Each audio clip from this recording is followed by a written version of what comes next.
ತೋರಿಸಿದ್ದಾರೆ, ತಮ್ಮ ಪ್ರತಿಭೆ ತೋರಿಸಿದ್ದಾರೆ.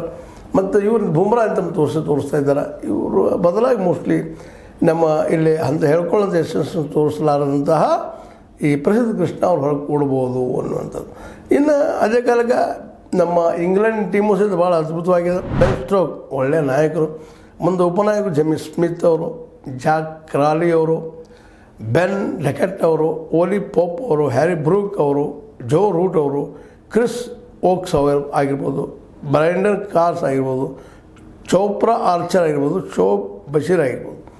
ಇವರೆಲ್ಲರೂ ಸಹಿತ ಇವತ್ತು ರೆಡಿಯಾಗಿದ್ದಾರೆ. ನಾವು ಇವತ್ತು ತೋರಿಸ್ಬಿಡಪ್ಪ 3ನೇ ಟೆಸ್ಟ್ ಗೆಲ್ಲೋಣ ಅಂತೇಳಿ. ಒಟ್ಟಿನಲ್ಲ ಈ ಎರಡೂ ಟೆಸ್ಟ್ಗಳು ಜಿದ್ದಿಯಿಂದ ಮುಗಿದು ಹೋಗಿದ್ದಾವೆ. ಒಂದರಲ್ಲಿ ಒಬ್ಬರು ಇನ್ನೊಂದರಲ್ಲಿ ಇನ್ನೊಬ್ರು ಗೆದ್ದಿದ್ದಾರೆ. 3ನೇ ಟೆಸ್ಟ್ ಅದರಲ್ಲೂ ಲಾರ್ಡ್ಸ್ನಲ್ಲಿ ಗೆಲ್ಲೋದಂದ್ರೆ ಒಂದು ಗೌರವಯುತವಾದಂಥದ್ದು. ಯಾಕಪ್ಪ ಅಂತಂದ್ರೆ ಲಾರ್ಡ್ಸಲ್ಲಿ ಗೆಲ್ಲೋದು ಅಷ್ಟು ಸುಲಭದ ಕೆಲಸ ಅಲ್ಲ.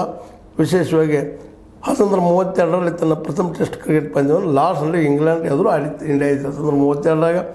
ನಂತರ 1986 ಕಪಿಲ್ ದೇವ್ ಗೆದ್ದಿದ್ರು. 2014 ಮಹೇಂದ್ರ ಸಿಂಗ್ ಧೋನಿ ಅವರು ನಾಯಕರಾಗಿದ್ದರು, ಅದು ತನ್ನ ಗೆದ್ದಿತ್ತು.